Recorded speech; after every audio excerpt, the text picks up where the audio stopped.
Um, this is part 2 of my season recap for the Cowboys, and just had to talk a little bit about how the radio station WMPL bashed the Cowboys pretty much, and responding back to me. A lot of things were said like Dallas sucks, and why does he like the Cowboys and stuff like that.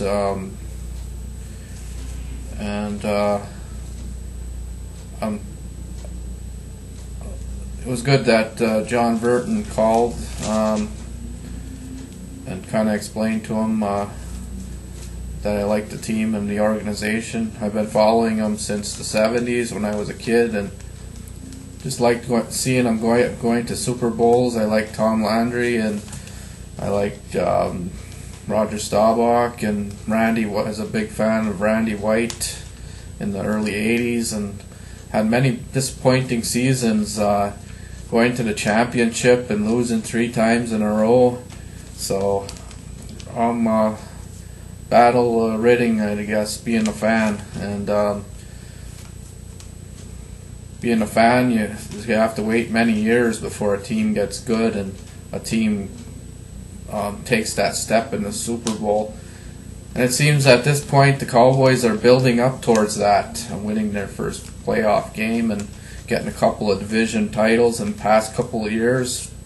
Last 3 years, I actually thought they were going to go to the Super Bowl. Knowing the NFL, there's a team that rises and comes into playoffs and knocks them off like the Giants did. Typical thing that happens in the NFL. It's happening right now with the Jets. They could possibly knock off the Colts that were predicted to go to the Super Bowl all year. So you never know what's going to happen in the NFL, which team's going to rise and which team's going to just ultimately overcome the odds. And that's what's fun about the NFL. You never know when one's going to do that. And I think Pittsburgh did that a couple of years ago too, coming out of the wild card game and winning Seattle. Just rising out of nowhere and overcoming the visiting teams. Unfortunately, Dallas couldn't do it this year. They had a bad game in Minnesota and couldn't even score a touchdown, but had a couple unfortunate things happen with turnovers, and just couldn't win that battle in the trenches when the crowd was involved, and couldn't get off the ball in time. But just different circumstances to different games, and ultimately it doesn't make a team suck when it does happen. That's what defeat does to you, and I think it motivates this team to get better, as it showed in when Dallas rose against the Saints and won the Saints. They lost 2 in a row since then. Before that, and everybody was talking that they couldn't win in December, and finally they did have a big win against the Saints at their stadium, which Tony Dungy said the Cowboys have no chance of winning this game. And with that big pass to Miles Austin, it happened again.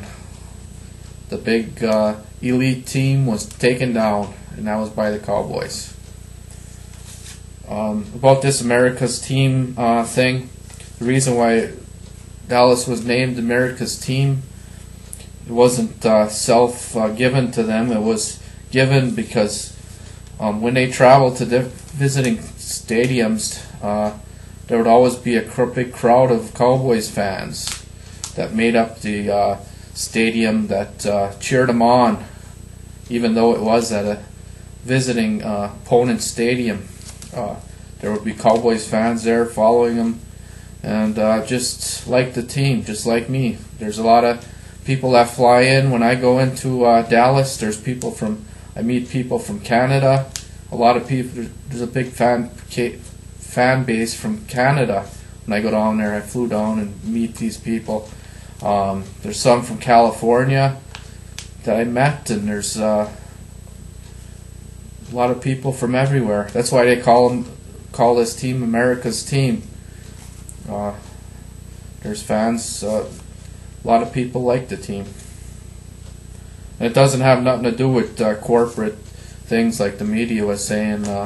Favre sells the most jerseys. It's about the fans. It's not about the sales and corporate money thing. It's about the fans cheering on their team.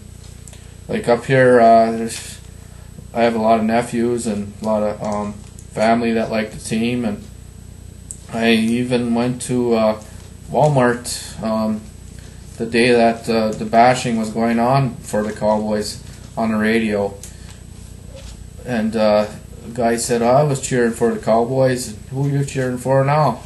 And I said, I'll just go for the Colts.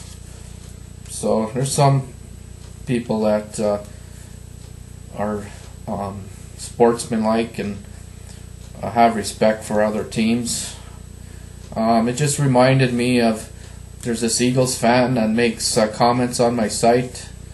I thought he was a rational person. I went to his site and he was yelling at the Cowboys, "You suck." He was yelling his brains out at him there, and something I could never do. I went to a Packers stadium last year and I didn't say anything. I would never think of yelling at their players. I got respect for them.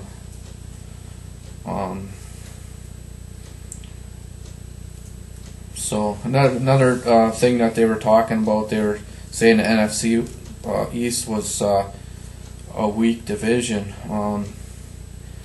I counted the wins and the losses, and the NFC East has the most wins in the NFC with 34-20, and the NFC North is 33-21.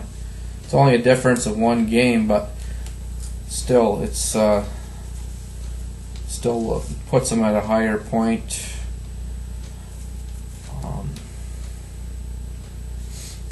Dallas finished the third seed in the NFC,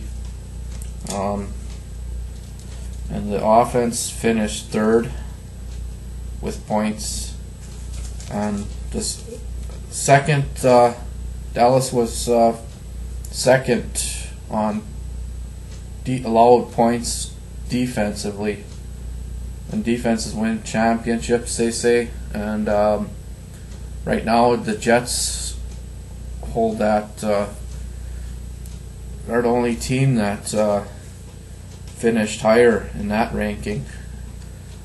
All in all, it looks like the Cowboys are ready to step it up next year, with motivation being to get to the Super Bowl in their own home field, and hopefully I'll be there. And with Wade in the Pro Bowl and more players going into the Pro Bowl from the Cowboys, I'll have to do another show on the Pro Bowl after it's over. Then I think the end of the season will be for me, and then up to the draft, and just start looking into the draft and free agency, which players the Cowboys get and how it affects the team. Do some reports on that, and for now, enjoy the football games and be ready for the Pro Bowl with Wade and the coaching staff. Go Cowboys.